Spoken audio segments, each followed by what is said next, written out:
peut-être que tu connais déjà ces méthodes, si c'est le cas, je vais essayer de te les faire reconsidérer. Dans cette vidéo, on va aborder 5 points permettant d'améliorer tes mix, peu importe ton niveau. Alors évidemment, si t'es niveau très avancé, voire professionnel, tu vas me dire, ouais, j'ai rien appris, je sais déjà tout ça. Personnellement, je pense que c'est des choses qu'on a tendance à occulter avec le temps et l'habitude, mais qu'il est bon de rappeler de temps en temps. Alors le premier point, qui est pour moi un des concepts les plus importants dans le mixage audio et qui permet, sans vraiment de connaissances, d'atteindre assez facilement de bons mix. C'est les 3 dimensions du mix. Alors vous savez sûrement, le mixage, ça se fait en 3 dimensions, toutes dépendantes les unes des autres. On va commencer avec la dimension verticale. Comme on peut le voir sur le schéma, la dimension verticale, elle est liée au gain, aux fréquences, à la dynamique et au volume. Ce qui veut dire que dès qu'on va être dans la phase d'équalisation ou la gestion du volume des pistes, on va être dans la dimension verticale.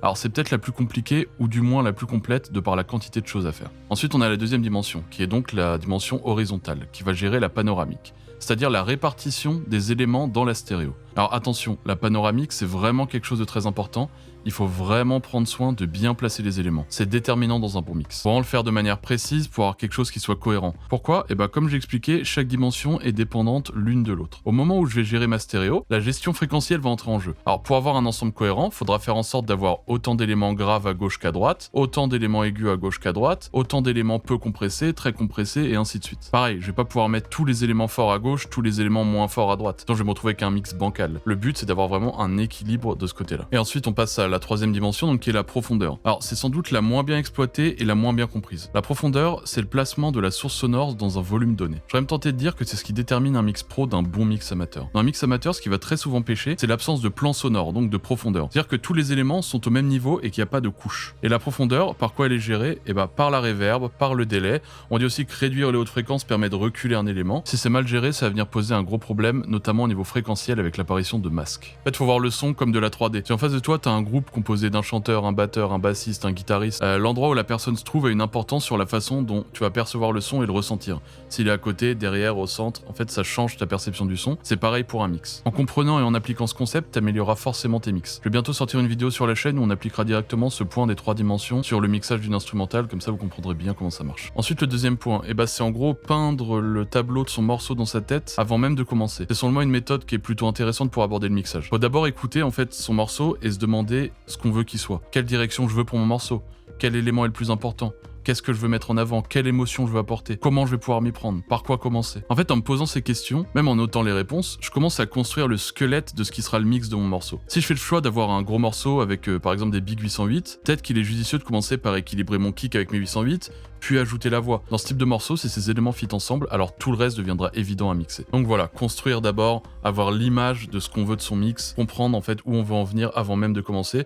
Comme ça, nos prises de décision et nos choix sont déjà définis à l'avance et on sait ce qu'on veut. Le troisième point que je voudrais aborder, c'est les références tracks. En gros, c'est le fait de prendre un morceau dans le même esprit que celui qu'on mixe ou qu'on masterise, dont on est sûr de la qualité, pour en fait le comparer à son mix tout au long de la session. Par exemple, on va rester sur un morceau avec des grosses 808. Disons que je mixe un morceau de trap plutôt classique. Alors je vais me poser la question, quel est le morceau de trap dont je préfère le mix ? Ensuite, je vais essayer de trouver ce morceau en bonne qualité, puis je ferai une comparaison avec le mien au fur et à mesure de mon mixage. Est-ce que le volume de ma voix est bon par rapport à la référence ? Est-ce que mon clap est assez punchy ? Est-ce que dans la globalité mon mix est assez équilibré ? Est-ce que mes 808 tapent assez fort, etc. En te servant d'une référence dont tu es sûr, alors tu pourras suivre une ligne directrice qui fera que ton morceau en fait il se rapprochera de ce que tu désires en termes de mix. Vous pouvez partager vos références tracks en commentaire pour ceux qui n'en ont pas encore, pour commencer à élargir sa bibliothèque, et comme ça chacun pourra piocher dans les références tracks des autres et avoir vraiment un truc cohérent comme ça. Dès que boum je mixe de la trap, je sais que j'ai ça, je mixe de la pop, je sais que j'ai ça, je mixe de la techno, je sais que j'ai ça, etc. Ensuite, le quatrième point, c'est prenez des pauses. Je le répéterai jamais assez, prendre 10-15 minutes de pause toutes les heures, ça te fera gagner du temps à la fin de ton mix et ça te fera gagner aussi en qualité. La concentration et la santé auditive, c'est des éléments charnières du mixage et du métier. Faut pas négliger ses oreilles, la fatigue elle se fait vite ressentir et la perception des fréquences elle devient biaisée et un peu faussée. Si vous mixez par exemple un morceau 4 heures de suite, alors 15 minutes de pause suffiront pas à restaurer vos oreilles. Si pendant ces 4 heures vous commencez par exemple à mixer des hi-hats, en fait les fréquences hautes vont disparaître, vous allez revenir le lendemain, vous allez écouter votre mix et en fait il sera trop chargé en hi-hat, il sera complètement déséquilibré. Prenez des pauses, reposez vos oreilles, revenez toutes les heures une petite pause. Quand on est dedans, je sais que c'est dur, mais des fois on se met un petit timer, boum,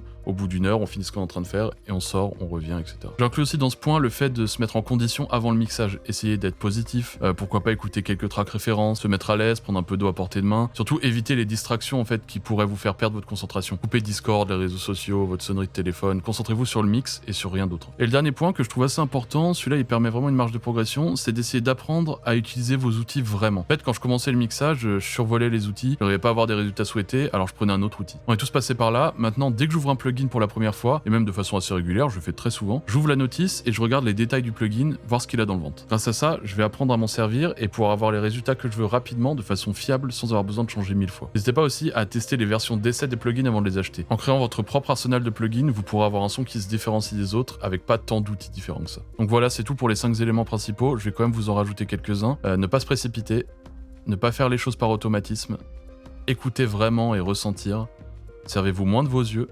abonnez-vous, n'ayez pas peur de tester des choses, sauvegardez vos sessions, ne soyez pas frustrés, au début tout le monde rate ses mix. Mettez un pouce bleu, ne négligez pas la vision de l'artiste, ne négligez pas le fait que vous aussi vous êtes un artiste. Laissez reposer votre mix avant de l'envoyer, arrêtez d'enlever autant de l'omide dans vos voix quand c'est pas nécessaire, activez la cloche et n'oubliez pas qu'apprendre prend du temps. Donc voilà, c'est tout pour mes conseils, j'espère vraiment que la vidéo vous aura plu. Des fois, même si certaines choses paraissent évidentes, faites-les quand même et vous verrez. On se retrouve bientôt pour une nouvelle vidéo, bye.